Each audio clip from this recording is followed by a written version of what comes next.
जय हिंद। देखिए हार्ट के बारे में आपको बताते हैं, बहुत कॉम्प्लिकेटेड टॉपिक होता है हार्ट के बारे में, तो ये बहुत सिंपल होता है, इसको समझिए। हार्ट के बारे में, हार्ट जो होता है ना, दिल, वो 300 ग्राम का होता है और बाईं ओर होता है, दिल के एकदम बीचों बीच में नहीं होता है, हल्का लेफ्ट साइड में होता है हार्ट। हार्ट के में कमरे होते हैं, उन कमरों को चैम्बर कहते हैं, जिसमें 4 चैम्बर होते हैं। अभी पहले चैम्बर हटाइए। हार्ट का जैसे ये, इसमें आपको 2 चैम्बर दिख रहे हैं, एक ऊपर एक नीचे। इसमें भी आपको 3 चैम्बर दिख रहा है, 1 2 3। इसमें बताइए कितने चैम्बर हैं? 4। 1 2 3 4। आप चेंबर को देखिएगा तो चेंबर को 2 भाग में बांट सकते हैं। हार्ट के चेंबर को 2 भाग में बांट सकते हैं, अपर चेंबर और लोअर चेंबर। अपर चेंबर को अलिंद, इंग्लिश में एट्रियम कहते हैं। लोअर चेंबर को नीलय, इंग्लिश में वेंट्रिकल कहते हैं। तो नीचे का चेंबर हो गया नीलय और ऊपर का चेंबर हो गया अलिंद यानी एट्रियम हो गया। समझ में आया आपको? अब इनका मेन फंक्शन समझिए। ऊपर के अलिंद यानी एट्रियम का काम केवल ब्लड को रिसीव कर लेना, यहाँ लिख दिए रिसीव, हालांकि पीडीएफ हम डाल देंगे डिस्क्रिप्शन में, आप देख लीजिएगा उसमें। तो जो ब्लड आ रहा है उसको रिसीव करने का काम कौन करता है? अलिंद यानी एट्रियम करता है। यानी ब्लड ऊपर से बस इसमें आ गया, और जो नीचे का पार्ट है नीले ना, ये पंप करता है। ब्लड को पंप करने का काम कौन करता है? नीले यानी नीले। अब आपसे यही एक क्वेश्चन बन देता है कि हार्ट की मांसपेशियां कहां पर अधिक मजबूत होती हैं, अलिंद में कि नीले में? ये बताइए। तो केवल रिसीव किया और इसको दे दिया, और ये ना हमारा पूरा पंप किया। तो पंप करने के लिए क्या होता है, मतलब मजबूत होता है। तो नीले की मांसपेशियां मजबूत होती हैं। अब मछली में जो चैम्बर होता है वो 2 होता है, ऊपर का एक अलिंद और एक नीले। उभयचर यानी मेढक जो जमीन और पानी दोनों पे रह सकता है, और सरीसृप रेंगने वाले जीव, उनमें चैम्बर 3 होते हैं। अब आप बताइए अलिंद की संख्या कितनी होगी? 2, 1 2, और नीले की संख्या 1। अलिंद में भी 2 अलिंद, इस साइड में दाहिना अलिंद, इस साइड में बायां अलिंद, यानी लेफ्ट आर्ट्रिकल एट्रियम और राइट एट्रियम और लेफ्ट एट्रियम। और नीले तो एक ही है, ये तो लेफ्ट राइट क्या होगा? स्तनधारी जिसमें मानव आते हैं, पक्षी यानी एबीज यानी मैमल्स और एबीज, इसमें हार्ट कितने चेंबर का होता है? 4 चेंबर का। अपर चेंबर, लोअर चेंबर। अपर चेंबर को क्या कहते हैं? एट्रियम यानी अलिंद। कैठो अलिंद? 2, दाहिना अलिंद, बायां अलिंद, यानी right atrium, left atrium. Ventricle भी कितने? 2, राइट वेंट्रिकल्स और लेफ्ट वेंट्रिकल्स। समझ में आ गया आप लोग को? इतने में कोई दिक्कत नहीं है। ये मानव का है। ये मेन फिगर हम बना के समझते हैं, और ताकि आपको अच्छे से समझ में आ जाएगा। ये मेन, ये तो हम समझने के लिए बना दिए हैं। हार्ट किधर होगा? लेफ्ट साइड में होगा। उसको नापने के लिए स्टेथोस्कोप आला का प्रयोग करते हैं। जो क्लास के स्टूडेंट होंगे आपको पता होगा ये किसका आला है, आइडिया लगा ही सकते हैं किसका है, मंगा लिए हम वहाँ से।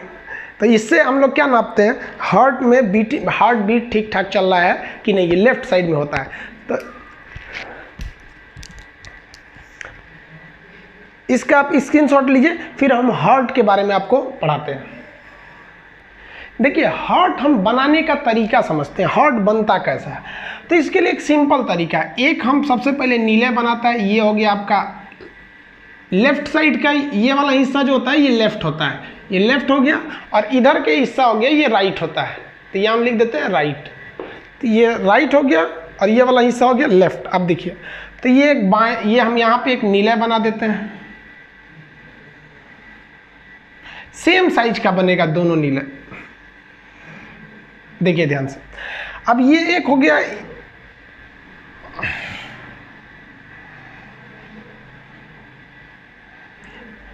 ये दाहिन, ये इधर है तब लेफ्ट वेंट्रिकल्स और ये राइट वेंट्रिकल्स, दोनों सेम बनते हैं। हालांकि हमको यहाँ करीब से देखने में नहीं लग रहा है कि सेम होंगे, आप अपने हिसाब से जब बनाएंगे तो सेम बनाएंगे। ये जो बायां नीले होता है ये मोटा होता है, इसकी जो परत होती है ये काफ़ी मोटी होती है, और वही ये जो दाहिना नीले होता है इसकी परत पतली होती है, जिस वजह से ये हार्ट लगता है कि झुका हुआ है। तो लड़के जब बनाते हैं ना तभी इसको झुका देते हैं, इसलिए गड़बड़ हो जाता है। ये हो गया आपका नीले, ये भी नीले, निचला हिस्सा है। ये मांसपेशियां मोटी होती है। अब आगे देखते हैं, ये जब मांसपेशियां आगे जाती है ना तो ऐसे पतली हो जाती है यहाँ पे, और यहाँ से फेफड़ा की नली आई रहती है। ये फेफड़े की नस आई रहती है यहाँ पर, ये फेफड़ा से आया रहता है। आपको पता है फेफड़ा को क्या कहते हैं हम लोग? फुसफुस। तो ये इधर हो गया। अब यहाँ समझिए, इसके ऊपर के यहाँ से एक नस, एक वाल्व नीचे की ओर लटका रहता है। एक वाल्व यहां से ऐसे नीचे की ओर लटकेगा यहाँ पे। इस वाल्व को हम कहते हैं बाइकॉस्पिक वाल्व। ये वाल्व हो गया बाइकॉस्पिक वाल्व। यहां से एक नली महाधमनी बाहर निकली होती है, ये है महाधमनी। इसमें जो वाल्व होता है ना, ये वाल्व इस तरह से होता है।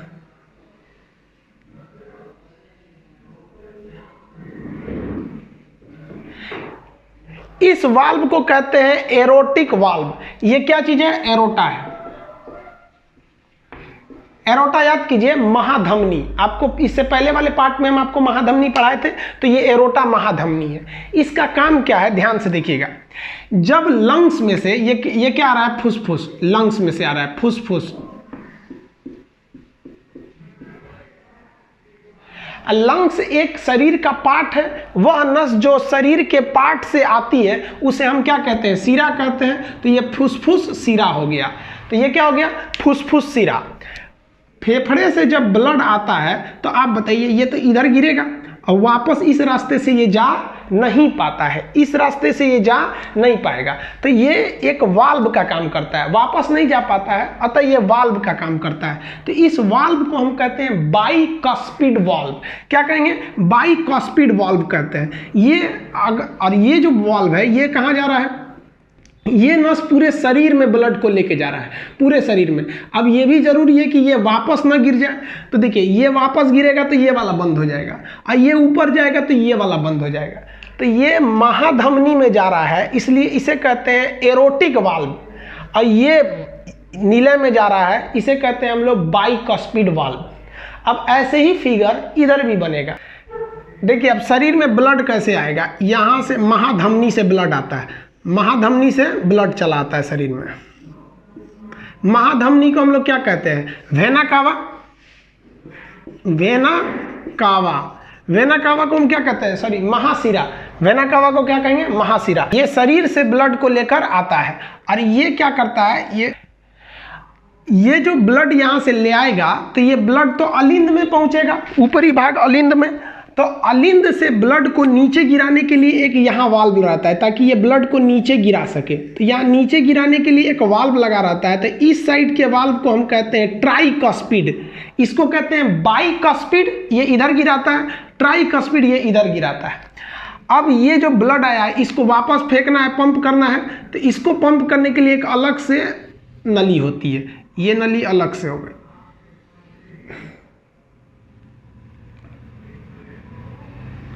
इसमें भी एक वाल्व लगा होता है। इस वाल्व को ये फेफड़ा की ओर जा रहा होता है, ये वाल्व लगा है यहाँ पर। तो ये कहाँ जा रहा है? लंग्स की ओर जा रहा है, लंग्स की ओर। तो ये हो गया फुसफुस की, लंग्स की ओर गया ये। तो ये वाला कहाँ चला जाएगा? लंग्स की ओर चला जाएगा। तो लंग्स को हम क्या कहते हैं? पल्मोनरी। तो इस वाले वाल्व को क्या कहेंगे? पल्मोनरी वाल्व, फुसफुस वाल्व। ये फेफड़ा में चला गया, अब वापस ना आ जाए। अगर ये गलती से वापस आएगा तो ये बंद हो जाएगा। और ये इधर से अगर ब्लड जाएगा तो ये पूरे शरीर में चला जाएगा। एरोटा मतलब महाधमनी, पूरे शरीर में चला जाएगा। अगर वापस आया तो ये बंद हो जाएगा। फेफड़ा जो ब्लड दिया है उस इधर से जाएगा, वापस जाएगा तो ये बंद हो सकता है। अब हम लोग ब्लड को समझते हैं कि ब्लड इसमें जो हृदय में ब्लड होता है वो कैसे आता है। तो देखिए, शरीर से जो ब्लड ले आता है, वेना कावा यानी सीरा लेके आता है। इस ब्लड में ऑक्सीजन नहीं होता है। जिस ब्लड में ऑक्सीजन नहीं होता है उसे हम लोग ब्लू कलर से दिखाते हैं, नीले रंग से। तो चलिए, हम नीले रंग के मार्कर का प्रयोग कर रहे हैं। इधर से ब्लड आया, इधर से भी ब्लड आया। अब आप बताइए, इस ब्लड को जाने का केवल एक ही रास्ता कि यहां से ब्लड आ जाएगा इसमें। क्या ये ब्लड वापस जा पाएगा? नहीं जा पाएगा। ये वाला वाल्व बंद हो जाएगा ऊपर जाते समय। इस वाल्व को कहते हैं ट्राइकॉस्पिड वाल्व। अब ये ब्लड जैसे नीचे आएगा, आपको पता है निचले भाग को हम क्या कहते हैं? नीले कहते हैं। ये ब्लड को पंप करेगा, ऊपर क्या करेगा? पंप करता है। पंप करते दौरान जैसे पंप करेगा, ये ट्राइकॉस्पिड हरा वाला वाल्व बंद हो जाएगा, और ये ब्लड सीधा इस रास्ते से चला जाएगा। और इस रास्ते से ये कहाँ चला जाएगा? फेफड़ा में चला जाएगा, लंग्स में चला जाएगा। और लंग्स में यह ब्लड जाके साफ होगा। कैसे साफ होगा? उसमें ऑक्सीजन मिला दिया जाएगा। जैसे ऑक्सीजन मिलाएंगे वो ब्लड रेड कलर का हो जाएगा, रेडिश हो जाता है। अब वो फेफड़ा में से आएगा वापस इस रास्ते से, इधर से आएगा ब्लड, तो इसमें तो ऑक्सीजन मिला है तो इसको हम रेड कलर से दिखाएंगे। अब बताइए, ये तो आ गया आपका नीले में, सॉरी अलिंद में, किस साइड वाले? लेफ्ट साइड वाले अलिंद में आ गया। जब ये लेफ्ट साइड वाले अलिंद में आएगा तो ये इसको क्या करेगा? नीचे गिरा देगा। जैसे आप देखिए ना, मान लीजिए ये मार्कर है और ये मेरे इस पे है, तो इसको छोड़ेंगे ऐसे, नीचे गिर गया यहाँ पे, क्योंकि वाल्व ये किधर खुल रहा है? नीचे की ओर ये वाल्व खुल रहा है। तो ये वाला जो ब्लड आया है ऑक्सीजनेटेड ब्लड, ये तो वापस किस में गिरेगा? नीले में गिर जाएगा। नीले में गिर गया। नीले में जब ये ब्लड गिरेगा तो नीले का काम क्या है? पंप करना। नीले जब इसको पंप करेगा तो ये कहाँ जाएगा? आप बताइए। जैसे ये पंप करेगा तो ये वाला रास्ता तो बंद हो जाएगा। अब ये ब्लड किस में जाएगा? इसमें। अब कि ये पंप करेगा तो ये तो चला गया आपका किस में? एरोटा में, महाधमनी में चला गया, एरोटा में। अब मान लीजिए गलती से वापस चलाएगा तो ये वाला वाल्व बंद हो जाएगा। क्या ये फुसफुस का वाल्व है कि एरोटा का है? एरोटा का है, तो इसे हम कहते हैं एरोटिक वाल्व। Aortic valve. ये एरोटा यानी महाधमनी। आप याद कीजिए इससे पहले वाला टॉपिक, महाधमनी के बाद धमनी, छोटी धमनी, और उसके बाद क्या थी? केशिका। केशिका के बाद छोटी सिरा, सिरा, महासिरा। महासिरा को क्या कहा गया था? भेना कावा। पूरे शरीर से ब्लड इस भेना कावा के माध्यम से कहाँ आता है? राइट यानी दाहिना, किस में? अलिंद में। दाहिना अलिंद के बाद दाहिना नीलय, दाहिना नीलय के बाद सीधे वो कहाँ गया? फेफड़ा में। कहाँ गया? फेफड़ा में। फेफड़ा के बाद वो कहाँ आया? बायां नीलय, बायां अलिंद में। बायां अलिंद के बाद बायां नीलय। अब बायां नीलय इसको पंप करेगा तो एरोटा यानी महाधमनी से ये पूरे शरीर में चला गया। तो आप ब्लड का मार्ग जरा देखिए कैसे है, एक एक करके समझिए, बड़ा कॉम्प्लिकेटेड टॉपिक है। पूरे शरीर से आएगा महाशिरा द्वारा, ये है महाशिरा। महाशिरा के बाद दाहिना अलिंद, दाहिना नीलय, इसके बाद फेफड़ा, फेफड़ा के बाद बायां अलिंद, बायां नीलय, पूरा शरीर। पूरा शरीर के बाद दाहिना अलिंद, दाहिना नीलय, फेफड़ा। फेफड़ा के बाद बायां अलिंद, बायां नीलय, पूरा शरीर। हृदय में रक्त का मार्ग समझ में आ गया। हार्ट के अंदर आप रक्त का मार्ग देखें। इससे पहले वाले पार्ट में शरीर में रक्त का मार्ग देखे थे। अब जरा और डिटेल से चर्चा करते हैं। एक बात बताइए, शरीर से जो ब्लड आएगा वो कहाँ आएगा?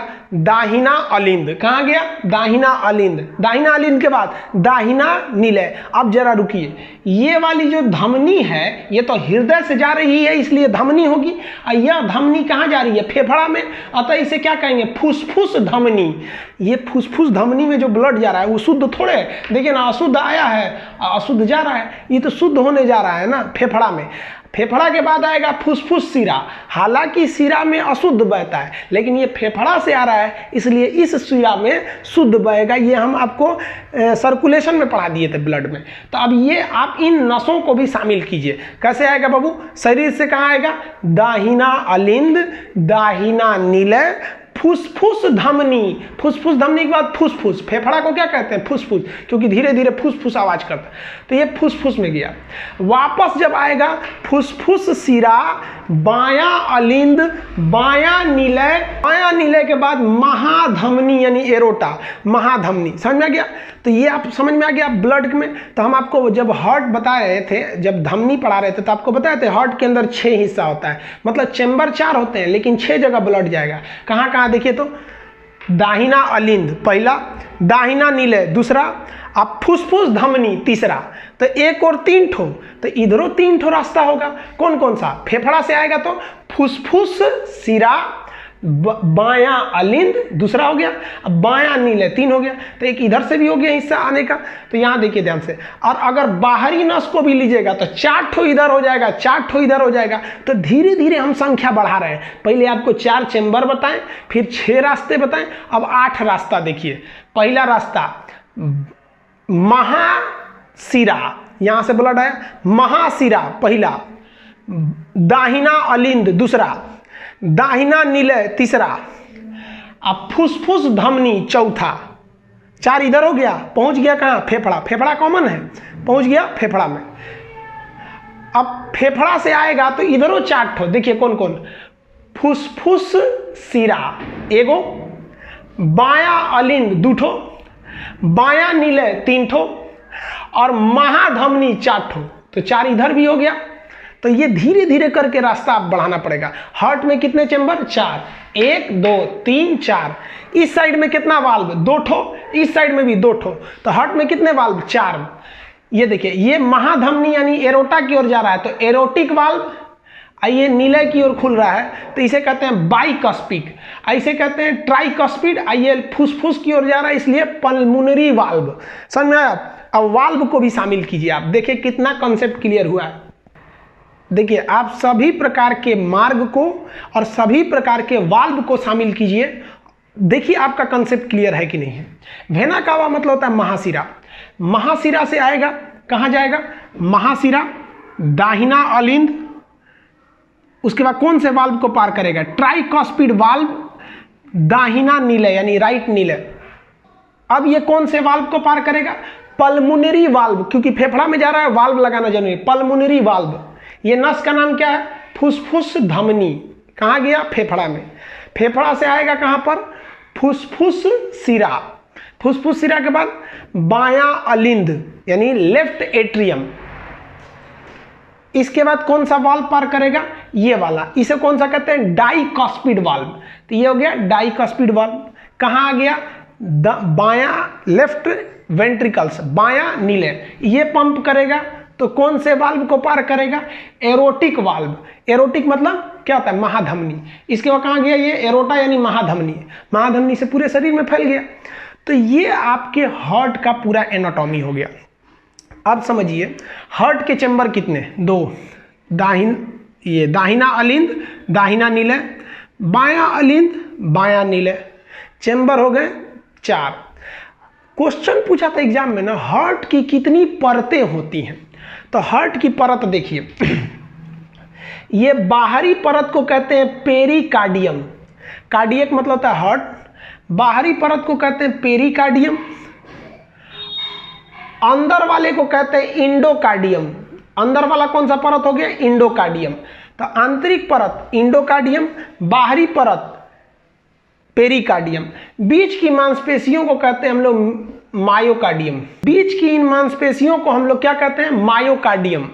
और मायोकार्डियम ये बीच का हिस्सा है, ये जो दोनों भाग को अलग करता है। तो अलग करने के लिए एक तरह का कहिए तो ये हार्ट को 2 भागों में सेपरेट कर देता है, इसलिए इसे हम लोग क्या कहते हैं? सेप्टम कहते हैं। ये 2 भाग में बांट देता है, अतः इस बीच वाले को हम क्या कहते हैं? Cardiac septum. Cardiac septum separate कर देता है, इसलिए इसे क्या कहते हैं? सेप्टम कहते हैं। तो ये सेपरेट कर दिया 2 भाग में। तो हार्ट की कितनी परतें? 3। बाहरी परत पेरिकार्डियम, आंतरिक परत इंडोकार्डियम, बीच के मसल्स को क्या कहते हैं? मायोकार्डियम। तो हार्ट की परतें 3। हार्ट के चेंबर कितने? 4। समझ में आ गया आप लोग को? हार्ट का ये वाला हिस्सा यानी जो दाहिना अलिंद है, ये जो दाहिना अलिंद है जहां से महाशिरा ब्लड को एंट्री मार रही है, यहां पर एक मसल पाया जाता है, कहते हैं साइनोएट्रियम, SA नोड, वाल्व नहीं, साइनोएट्रियम नोड, SA नोड। ये इलेक्ट्रिक करंट जनरेट करता है और यही इलेक्ट्रिक करंट जनरेट करता है जिससे कि हार्ट क्या करता है? एक तरह से पंप करता है। तो हार्ट को पंप करने के लिए जो इलेक्ट्रिक करंट जनरेट होती है, कहां से होती है? साइनोएट्रियम नोड यानी SA नोड से होती है। जब कभी यह SA नोड खराब हो जाता है, काम नहीं करता है, तो यही इस SA नोड की जगह पे एक करंट जनरेट करने वाला आर्टिफिशियल मशीन लगाया जाता है जिसे हम पेसमेकर कहते हैं। पेसमेकर। तो क्वेश्चन पूछेगा पेसमेकर कहाँ लगाया जाता है? तो ये दाहिना ऊपर का हिस्सा है तो अलिंद, दाहिना अलिंद यानी राइट एट्रियम पे लगाया जाता है पेसमेकर मशीन ऑपरेशन करके। हार्ट के ऑपरेशन को हम बाईपास सर्जरी कहते हैं। Bypass surgery. और एक टेस्ट होता है हार्ट के लिए, 2 टेस्ट याद रखिएगा, ट्रेड माइल टेस्ट और एक ECG भी बता देंगे आगे। तो ट्रेड माइल टेस्ट होता है। समझ में आया? हार्ट जब पूरी तरह काम नहीं करता है तो एक आदमी का हार्ट निकाल के दूसरे आदमी में लगाया जा सकता है। इस घटना को सबसे पहले क्रिश्चियन बर्नार्ड ने किया था। पहला हार्ट ट्रांसप्लांट करने का काम किसने किया? डॉक्टर क्रिश्चियन बर्नार्ड ने किया था। तो ये पेसमेकर समझ में आ गया। अब जरा ध्यान दीजिए, जैसे नीले क्या करता है, हार्ट को इसे पंप करता है। हार्ट को जब पंप करता है यहाँ पे, तो ये वाला फाटक ऐसे खुलता है। जैसे ये वाला फाटक खुलेगा, हड़हड़ा के ब्लड ऊपर जाएगा, तो ये फाटक खुलते समय एक आवाज़ आएगी, और जैसे ये फाटक बंद होगा तो उसमें भी एक आवाज़ आएगी। तो ये देखिए, ऐसे बंद होते समय, खुलते समय ये एक आवाज़ आती है। इस आवाज़ को हम कहते हैं लब डब। खुलता है, बंद होता है, तो उसे हम क्या कहते हैं? लब डब। लब डब आला लगाकर डॉक्टर क्या चेक करता है? लब डब की आवाज़ चेक करता है, ये लब डब की आवाज़ आ रही है या नहीं आ रही है। दिल जो होता है 1 मिनट में 72 बार धड़कता है। नॉर्मली ये दिल के धड़कने की रेट है 72 बार। अब समझिए, एक क्वेश्चन आया था कि वह कौन सा ऐसा हार्ट का पार्ट है जो ब्लड फेफड़ा में फेंकता है। तो देखिए, राइट वाला जो पार्ट है, राइट वाला, जैसे ये ब्लड आया ये तो फेफड़ा में फेंक दिया, तो राइट पार्ट ब्लड को कहाँ पंप करता है? फेफड़ा में। और लेफ्ट पार्ट जो है ये ब्लड को कहाँ पंप करता है? एरोटा यानी महाधमनी द्वारा पूरे शरीर में। चूंकि यह पूरे शरीर में पंप कर रहा है, इसलिए इसको ज़्यादा शक्ति की ज़रूरत है। और ये फेफड़ा को पंप कर रहा है, फेफड़ा तो यही रहता है, इसको कम शक्ति की ज़रूरत है। ज़्यादा शक्ति की ज़रूरत किसको है? लेफ्ट वेंट्रिकल्स यानी बायां नीले को। इसलिए बायां नीले की मांसपेशियां बहुत मोटी होती है। बायां नीले की मांसपेशी कैसी हो जाती है? वो मोटी हो जाती है। तो बायां साइड क्या होता है? बॉडी पंपिंग, बॉडी में पंप करने का काम। और राइट साइड क्या करता है? लंग्स पंप करता है, वो केवल फेफड़े में भेजने का काम करता है। समझ में आया आप लोग को? अगर आप बनावट के हिसाब से देखिएगा ना, तो हार्ट का निचला भाग नोकीला है और ऊपरी भाग सपाट है। तो बराबर जो सपाट हिस्सा होता है ना, उसे हम कहते हैं बेस यानी आधार। तो हार्ट का जो ऊपर का भाग है ना, उसको हम बेस कहते हैं। और एपिक्स, नोकीले भाग को हम क्या कहते हैं? एपिक्स। तो इसको हम लोग क्या कहते हैं? एपिक्स। जनरली क्या होता है, कोई पहाड़ जो होता है ऐसे होता है, उसका एपिक्स ऊपर और बेस नीचे। लेकिन हार्ट में उल्टा है, इसका नोकीला भाग नीचे, तो निचला को क्या कहते हैं? एपिक्स, और ऊपर वाले को क्या कहते हैं हम लोग? बेस कहते हैं। हार्ट का ऊपर वाला भाग हो गया बेस हो गया। समझ में आया? अब जरा ध्यान से देखिएगा, हमारे शरीर में लगभग 5 लीटर ब्लड होता है, 5 से 5.5 लीटर के बीच में, एवरेज मानिए 5 लीटर ब्लड होता है। अब आप जरा बताइए, 5 लीटर का गैलन देखें, इतना बड़ा होता है, और हम लोग का ब्लड, हम लोग का सोच रहा है जो हार्ट होता है वो कप के बराबर हो, इतना छोटा। तो आपके मन में एक सवाल नहीं आता है, सोचो इतनी चूंकि बोतलवा में 300 ग्राम का होता ही है हार्ट, 300 ग्राम में सोचा 5000 ग्राम यानी 5000 ml यानी 5 लीटर कैसे अट गया? तो रॉन्ग नंबर है, मतलब कोनो फिरकी ले रहा है? नहीं, फिरकी नहीं ले रहा है। समझिए ध्यान से कैसे होता है, एकदम बारीकी से समझिएगा। 1 मिनट में हार्ट जो धड़कता है वो 72 बार धड़कता है। कितनी बार? 72 बार। और जब एक बार हृदय धड़कता है ना, तो केवल 70 ml ब्लड को पंप करता है। यानी एक बार में, यानी एक बार जब हार्ट पंप हुआ तो कितना ml ब्लड पंप किया? 70 ml ब्लड पंप किया। 1 मिनट में कितनी बार धड़कता है? 72 बार। यानी 1 मिनट में कितना ब्लड पंप कर दिया होगा? एक बार पंप करेगा तो 70 ml, तो 1 मिनट में 72 बार पंप करेगा, तो यहाँ से गुणा कर दीजिए, ये क्या हो जाएगा? आप निकालिए इसको, आप देखेंगे तो ये कितना आएगा? लगभग 5 लीटर आएगा। यानी पूरे शरीर के ब्लड को पंप होने में कितना टाइम लगता है? 1 मिनट लगता है, 72 बार लगता है। इसीलिए डॉक्टर जो होता है ना, आपकी धड़कनों को देखता है कि ठीक स्पीड से धड़क रहा है कि नहीं, वरना ब्लड को ऑक्सीजनेट होने में टाइम लग जाएगा। ऐसा मत सोचिएगा कि एक ही बार ब्लड आता है, एक ही बार फेंकाता है। सोच रहा 5 लीटर ब्लड आएगा तो धड़ धड़ धड़ धड़ आएगा, इसी हार्ट इतना फूल जाएगा। अगर फचाक से मारेगा तो आदमी ऐसे ऐसे हो जाएगा। इसमें 5 लीटर समझते हैं कितना ज़्यादा होता है? तो ये थोड़ा थोड़ा पंप करता है, थोड़ा थोड़ा। समझ में आया आप लोग को? तो इतना आप लोग समझ गए होंगे। इसका आप स्क्रीनशॉट लेना चाहते हैं ले लीजिएगा। फिगर बनाना सीखिए, कैसे बनाते हैं। जब फिगर बनाना सीख लेंगे तो आपको खुद ही समझ में आ जाएगा कि डाइकस्पिड कहाँ होता है, एरोटिक कहाँ होता है, पल्मोनरी वाल्व कहाँ होता है, ट्राइकस्पिड कहाँ होता है। अगर फिगरें बनाना नहीं समझेंगे तो कितना चीज़ को याद कर सकते हैं। आई होप आप समझ गए होंगे। नेक्स्ट पार्ट में हम आपको ब्लड प्रेशर, ECG के 12 नोड कहाँ लगाए जाते हैं इसके बारे में समझाएंगे, यानी हार्ट के बचे हुए पार्ट में समझाएंगे, वरना वीडियो बहुत लंबा हो जाएगा। इसका लिंक आप PDF में ले सकते, PDF का लिंक इसमें दे देंगे, आप वहां से डाउनलोड कर लीजिएगा।